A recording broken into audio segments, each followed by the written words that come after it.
Bueno, en principio queda claro, digo, el repudio. Nosotros también los repudiamos de arriba a abajo los hechos de violencia. Así que eso queda claro, Roberto, ¿no? Sí, y les voy a traer, aunque pase esto, el discurso que hice en la Casa de la Provincia de Buenos Aires y que planteé precisamente esto, que no es práctica nuestra. La única vez que nosotros nos sumamos a los escraches fue en el momento que Hijos nos convocó cuando había impunidad en este país. Desde que en este país los genocidas son juzgados, encarcelados y hay justicia, no tiene que haber lugar al escrache. Entonces, repudiamos todos los hechos de violencia y dije eso, pero también dije, vamos a ir, en el discurso anterior, donde está cada funcionario para seguir haciendo los reclamos correspondientes.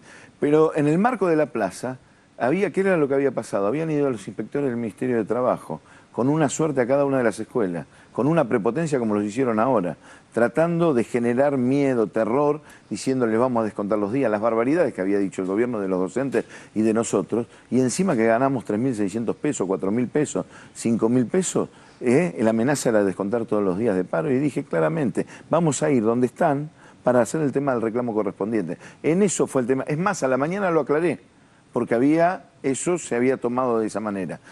Yo jamás dije que se sobreactuó el ladrillazo primero. Eso es absolutamente repudiable, eso pasó. Bajo cualquier punto de vista, yo hablé personalmente. Lo que sí dije, que el gobernador sobreactuó una situación, esa situación muy grave, la vinculó con el tema del discurso y quiso correr el eje del debate, diciéndole a toda la población que el aumento era del 30,9%. Y después tienen que reconocer que el aumento es del 30,9% para el 20% de los docentes y para el 80% es del 21%. Pero además te digo otra cosa con el tema de violencia. Mirta Petrosini, que es una dirigente gremial, muy importante del Frente Gremial, 2 semanas antes había sufrido una agresión absolutamente repudiable en el marco de la paritaria. Yo no vi a ningún funcionario a hacer declaraciones públicas repudiando ese hecho de violencia. Nosotros lo llamamos por teléfonos personalmente, yo personalmente, y además hicimos esa declaración pública. 2 semanas atrás, yo en una conferencia de prensa, que también está en los videos, dije, le reclamo al gobernador y al ministro de Trabajo de la provincia de Buenos Aires, tenemos información de hechos de provocación en la paritaria docente. Nosotros no tenemos nada que ver con la violencia. Si tuviéramos la certeza de quiénes son, lo denunciaríamos a la justicia. Pero como nos ha llegado la información que se podía generar una suerte de provocación en la paritaria, le reclamo al gobernador, es más, me comuniqué con Alberto Pérez en ese momento, y al ministro de Trabajo que den las garantías de seguridad correspondientes. A mí me gustaría que este hecho de violencia se pueda aclarar, porque el tema del ladrillazo, había muchas cámaras ahí, y el que le rompe la camisa, ahí lo dijo el mismo defensor del pueblo al funcionario, es un chico que tiene muchas dificultades y que es no habitué, sino que lo contienen en la Defensoría del Pueblo, concretamente, porque tiene varios problemas y demás. La agresión de la camisa. Yo quisiera además que se establezca claramente a ver quién tiró ese ladrillazo. Sería bueno que el Estado, porque tiene cámaras por todos lados y estaba casi frente a la gobernación, que esto pasara. Y lo que sí digo, y por supuesto esto es repudiable cualquier hecho de violencia, que cuando se da una situación de esa característica, nos llamó la atención que en la Defensoría del Pueblo cuando salimos había un desorden terrible. Los medios de comunicación, los colegas de ustedes, aparte discutían, los noteros, se peleaban y demás, no había una sola medida de ordenamiento, ni siquiera digo de seguridad, de ordenamiento para que podamos entrar nosotros, podamos entrar los dirigentes y demás. Se había armado un tumulto frente a la... Eso también el gobierno debe tomar los recaudos necesarios para que no suceda ningún tipo de situación. Sí, ya bastante delicada es la negociación para encarcelarla con este tipo de... Exactamente. Así que primero separémoslo y ahora sí, Sandra Russo. Sí, bueno, lo que vimos en el tape y lo que venimos escuchando hasta ahora es un creyendo. Y cuando hay creyendos, uno tiene la sensación de que las cosas se recalientan, a veces se salen de control o suceden, o hay margen para que pasen estas cosas. A mí, sinceramente, Roberto, una de las cosas que más me ha chocado en este conflicto es haber escuchado, creo que te lo escuché a vos, la escuchaste a Maldonado, a otros dirigentes gremiales, dar el ejemplo, no como ejemplo, pero sí aferrarse al aumento que habían obtenido las policías en diciembre del año pasado. Que tratándose de la jerarquía que me parece que tiene que tener los docentes, de la ubicación social, formativa, en lo cultural, en lo político, en general, por supuesto, que ocupan en la sociedad, me pareció realmente que era un ejemplo absolutamente desafortunado, una referencia absolutamente desafortunada. Puede ser, puede ser lo que decís vos. Nosotros, ¿a qué nos hacíamos referencia? Quizás fuimos mal entendidos en ese punto. Primero, cuando fue el conflicto policial, la única voz del sindicalismo que se levantó en contra de ese conflicto fue la CTA, fue Hugo Yasky, fue Estela Maldonado, fui yo, planteando claramente que había que una cosa era el reclamo justo de aumento de salario, porque es verdad, había bajo salario, y otra cosa es el monopolio del uso de la fuerza, que eso lo tiene que tener el Estado. No puede haber para nosotros, y además pasó en Córdoba lo que pasó, en Tucumán lo que pasó, y en la provincia de Buenos Aires pasó en Mar del Plata. En algunos otros lugares, pero en Mar del Plata en particular, con una connivencia... De extorsión, digamos. De extorsión, exactamente. Lo que nosotros decimos es que inmediatamente... Los gobernadores, estuvimos con el ministro Capitanich y le dijimos, bueno, ¿pero qué no hacen las denuncias? O sea, deberían denunciar en cada lugar el delito de sedición. Vamos a la provincia de Buenos Aires, Capitanich nos decía, bueno, esto también es cada jurisdicción, porque si no, esto se puede derivar en otra cosa. La provincia de Buenos Aires, el gobernador planteó claramente que no había habido extorsión. Busquen los tapes, no había habido extorsión. Era un reclamo justo. Lo planteó así, de la policía, que él no se dejaba extorsionar, pero que sí era verdad que estaban los salarios bajos. Inmediatamente lo dijo, me acuerdo de la conferencia de prensa, me comuniqué con los gobernadores de todo el país para establecer un piso salarial para la policía para que realmente esté en sintonía con el resto de los salarios. Quizás, como decís vos... Pero más allá de lo que diga Scioli, lo que importa es la no fue lectura que hace afortunado. uno, ¿no? No, por eso, quizás no fue afortunado como decís vos. Ahora, ¿qué le dijimos? Yo, en las declaraciones, dije que llame a los gobernadores del resto del país, por lo menos de la región centro, para que vean lo que cobran los docentes. Ese es el planteo. Y separamos claramente el tema del accionar, por supuesto, que rechazamos desde todo punto de vista. Pero además, ¿sabés qué dijo el ministro de Trabajo? Que además del aumento que recibían en ese momento en diciembre, además se iba a dar un aumento conforme a la paritaria docente. Y entonces, hoy muchísimo, yo recorro la provincia de Buenos Aires, los trabajadores estatales en general y muchos policías, con justa razón en cuanto al tema del salario, dicen el tema de la paritaria docente porque ahora viene otro aumento para nosotros, que eso es lo que planteó el gobernador. Entonces, en términos de recursos, el ministro de Trabajo, fíjense los tapes, entonces en términos de recursos, ¿cómo había para aumentar el 45% a 60.000 agentes en la provincia de Buenos Aires? Un hecho extraordinario que implicó 3.000 millones de pesos de masa adicional y no hay el 45 y 50%. Y no existe la posibilidad de darle el 35 a los trabajadores de la educación. Entonces, ahí también se genera una injusticia, pero comparto y acepto lo que decís vos. Ahora, Rubén, mañana se reúne la paritaria, perdón. Mañana se reúne la paritaria nacional docente. Sí. ¿Puede haber algún mecanismo ahí que influya en la posibilidad de destrabar el conflicto en la provincia de Buenos Aires o ya son carriles totalmente separados? Yo creo que si se resuelve la paritaria nacional docente ayuda muchísimo, fundamentalmente a 8 provincias. Nosotros estábamos en 15 provincias en conflicto, hoy hay 9 en conflicto. O con paro, o que no cerraron las negociaciones, o con alguna situación todavía irresuelta, ¿no? Yo creo que sería muy bueno que se resuelva para 8 provincias. ¿Por qué? Porque son las 8 provincias que reciben el fondo de compensación salarial. No es que la paritaria docente sirve para el 2% de los docentes, es para 200.000 docentes, porque el mecanismo que se estableció en la paritaria nacional docente es que las provincias que están dentro del Fondo de Compensación Salarial reciben el aumento que se fija en la paritaria nacional, que hay que decir no es nacional, porque pareciera que estuviéramos discutiendo con el gobierno nacional, nada más es una paritaria federal, porque están representados los ministros de Educación en esa paritaria. A 8 provincias, el aumento que se fije, el gobierno nacional los asiste, para pagar ese aumento con la contraprestación o con la condición que la provincia al otro año, al año siguiente, se haga cargo de ese aumento de salario. Es fundamental. Yo creo que si mañana se resuelve la paritaria nacional, estaríamos resolviendo gran parte de los conflictos de este país. Pero eso no impacta en la provincia de Buenos Aires es la provincia que no está dentro del Fondo de Compensación Salarial.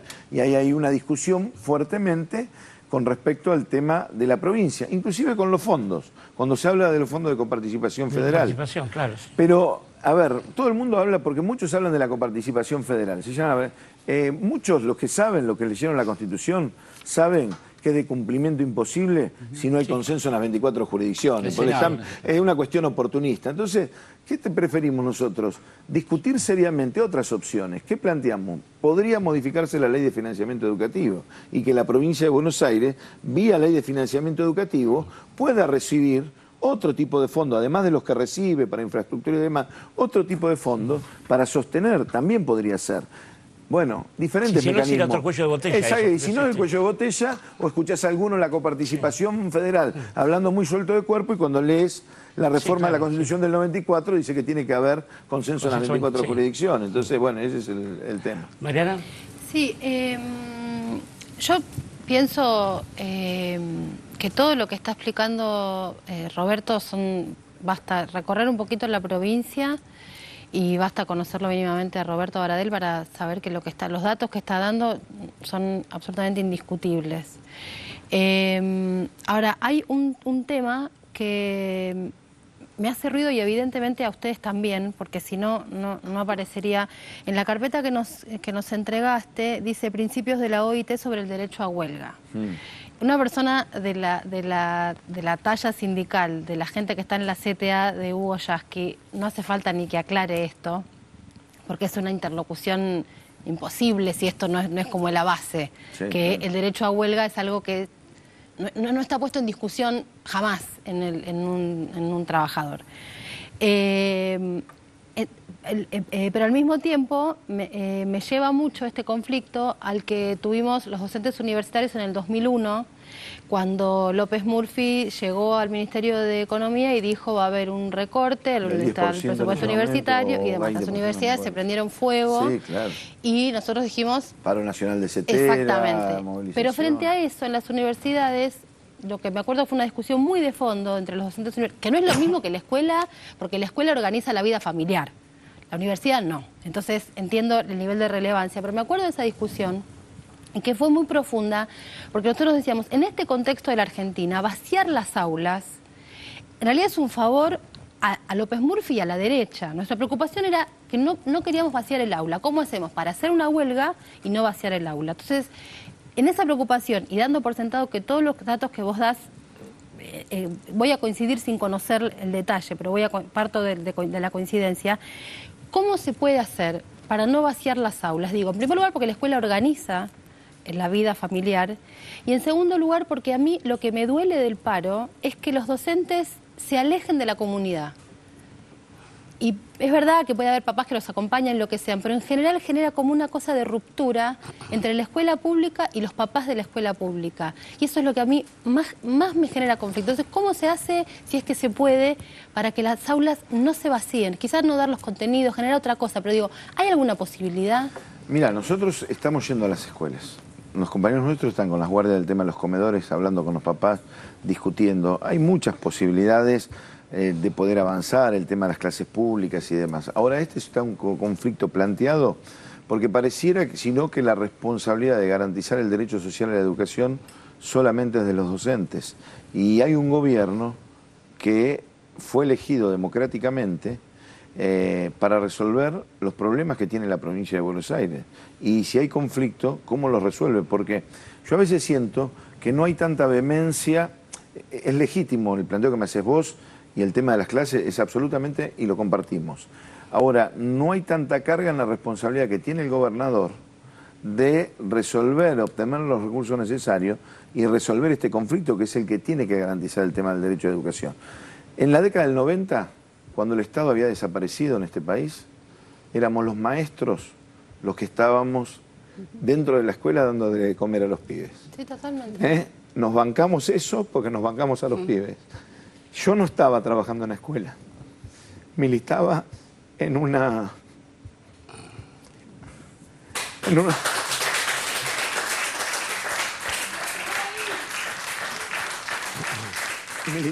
unidad básica y yo me acerqué a la escuela también en ese momento, en un grupo de jóvenes y demás, para sostener cómo sosteníamos los pibes. Cuando fui al municipio no encontré nadie que me diera respuesta. Ahora cuando fui a la escuela encontré a los maestros que estaban peleando y sosteniendo en el año 80 y pico, en el 89 cuando fue la hiperinflación y después en el 2001 cuando nosotros estábamos trabajando y peleándole al tema del neoliberalismo. Entonces, a veces que siento que es muy injusto, no porque nosotros nos cometamos equivocaciones, podemos cometer un montón de equivocaciones. Ahora, es muy injusto que no se reconozca, y no lo digo por este programa, sino en general, el compromiso que tiene gran parte de la docencia argentina, te diría la gran mayoría, con lo que es la escuela pública y los pibes. Porque en esa época bancamos la escuela pública y peleamos contra las políticas neoliberales, pero peleamos para que tengan asignación universal por hijo, peleamos para que los padres tengan un seguro de desempleo, discutíamos inclusive con algunos compañeros nuestros cómo viene un seguro de desempleo, sí, porque creemos que tiene que ser de esta manera, sostenemos las políticas públicas de inclusión que sin ninguna duda han sido un avance fundamental en este país. ¿Pero por qué estamos haciendo esto? Porque no queremos retroceder. Este país tuvo avances formidables en estos años. Ahora, en la provincia de Buenos Aires, les puedo asegurar que hace 3 años venimos en una curva descendente. Y los bonaerenses eso no lo merecemos. Necesitamos tener una escuela pública de calidad inclusiva, con el maestro bien pago y con el pibe en el aula en condiciones dignas de enseñar y aprender, que eso es lo que queremos todos los maestros de la provincia de Buenos Aires. Y disculpen. No, por favor, Roberto, está claro eso. Vuelvo al comienzo, a lo que yo te decía, que era como arrojar una pica en Flandes. Esto es muy reciente, el anuncio de un paro nacional, y creo que sería bueno, no sé, tener una perspectiva, no te la pido desde el lugar del dirigente, que consultará con las bases, etcétera, etcétera. Una perspectiva sobre esa especie de anuncio con figuras que nada tienen que ver con la trayectoria de gente de la CETERA, estoy hablando del Momo Venegas y de otros voceros de esa medida de fuerza, ¿no? Que claramente vienen por otro lado, ¿no? Nosotros no compartimos esa decisión, nosotros somos parte de la Central de Trabajadores Argentinos que encabeza Hugo Yasky, que es la Central de Trabajadores Argentinos de la provincia de Buenos Aires, que es una central que ha dado pelea, como te dije antes, en la década que tuvimos de neoliberal en nuestro país, lamentablemente, peleando contra todas esas políticas, y fuimos protagonistas en la recuperación de muchas de las políticas que se dieron en estos años. Por eso nosotros creemos que el proceso político que está en curso no solamente en Argentina, sino en Latinoamérica, tiene que continuar, pero tiene que continuar con avances y se tiene que profundizar. En eso que nosotros somos autónomos, no neutrales, somos autónomos, y por eso estamos en esta situación también, porque cuando creemos que hay políticas contradictorias con respecto a gobierno, inclusive gobiernos populares, los trabajadores tenemos que hacer sentir la voz en el sentido de que esas políticas se puedan subsanar y orientar en el sentido que creemos que es profundizar la distribución de la riqueza en este país. Bueno, clarísimo, Baradel. Quiero saber si hay alguna pregunta más de ustedes. No sé si habló del fallo de la justicia, alguna cosa que nos quede pendientes. ¿Puedo hacer así como preguntas cortas? Sí. A ver, en esta carpeta vi que hay unos cuantos números de los que yo te voy a pedir, pero porque siempre que se habla de las paritarias también se habla del estatuto docente. Sí. Vos hablás de un cargo, por ejemplo. Digo, pero ¿cuál es el porcentaje de docentes que tienen un cargo? Yo sé que está ahí. El 60%. El 60% tienen un cargo y un poco más porque pueden tener algunas horas. Y en los que tienen doble cargo o más es el 40%. Eso hay que discutirlo también, porque la verdad que nosotros, si para tener un salario digno tenemos que tener una acumulación de cargos, evidentemente eso resiente lo que es la educación de calidad. ¿Por qué? Porque hay una tarea no reconocida del docente, que es llevarse la tarea a la casa. En cuanto a la carga horaria de ese cargo en mitad del día. No, sí, es 4 horas. Frente a alumnos, 4 horas o 4 horas y media. Pero además, como no hay horas institucionales dentro de la escuela, la preparación de las clases, la corrección, el trabajo, el preparar el material para los chicos, se hace en la casa y es un trabajo no reconocido. Si además vos le sumás otro cargo y tenés que hacer el doble o un profesor que recorra 7 escuelas con 30, 40 módulos y que tiene a su cargo 700 alumnos, 700 pruebas, además, la verdad que hay que discutir el trabajo docente. Nosotros creemos el cargo docente, el puesto de trabajo. Un docente debería trabajar un solo cargo con horas frente a alumnos y horas institucionales en el marco de la escuela. Pero además creemos que se tiene que cumplir con los objetivos de la Ley de Financiamiento Educativo, con el tema de las escuelas de jornada completa. Esos son objetivos muy claros. Y la cobertura total del nivel de 5 años y la universalización del nivel inicial y la escuela secundaria obligatoria. Entonces, esto creo que es una de las cosas que no lo vamos a resolver en este conflicto, esto está claro, pero creo que lo tenemos que tener como horizonte para mejorar la situación del tema de las escuelas. Y Roberto, dos muy cortitas. Respecto del nivel de ausentismo, porque generalmente se hace énfasis en que los docentes faltan mucho. Y por último, la cuestión de las jubilaciones en la provincia de Buenos Aires. Dice que se pueden jubilar docentes a los 50 años. ¿Esto es así? Sí, se pueden jubilar a los 50 años porque aportamos a los 50 años se jubilan con el 70% los docentes. Va del 70% al 85%, que es una de las cosas que en la década del 90 pudimos defender que no se transfirieran las cajas. 50, pero aportamos el 16%, no el 11% como aporta cualquier otro trabajador. 50 años porque estamos trabajando frente a alumnos. Frente a alumno, con la carga emocional que eso conlleva, en general, el desgaste intelectual y demás. Al 70%, si uno quiere llegar al 85%, tiene que trabajar más años, tiene que tener mayor edad, tiene que llegar a los 60, bueno, toda una serie de cuestiones de otros requisitos, pero con una carga tributaria, si querés, o de aporte del trabajador, del 16% para que eso pueda tener. Ausentismo docente, queremos discutirlo ya, porque si no pareciera que estuviéramos a la defensiva permanentemente, pareciera que los docentes no fuéramos a trabajar, entonces las escuelas estarían cerradas permanentemente. No es así. Hay niveles de ausentismo. Primero hay que separar el docente, el suplente del suplente del suplente. Hay razones estatutarias, por ejemplo, cuando un docente titular concursa y va a un cargo de mayor jerarquía, es interino en el cargo de mayor jerarquía y en el cargo de base que es titular le tienen que nombrar un suplente. Y si querés ahí tenés 2 suplentes, pero son 2 cargos. Ahora, hay que considerar las cuestiones estatutarias. Después hay que considerar que nuestra profesión el 70% lo compone mujeres. O sea, el componente son mujeres. ¿Esto qué tiene que ver? Tiene que separar las licencias por maternidad, a no ser que a alguno se le ocurra que no podrían tener hijos las mujeres, y una cuestión que en nuestra sociedad lamentablemente está instalada, no lo digo con... ¿quién se hace cargo de los chicos y de los adultos mayores? En el cuidado, cuando están enfermos, cuando tienen determinada situación. Son las mujeres mayoritariamente, porque los hombres, la verdad, socialmente, culturalmente, está establecido de esa manera.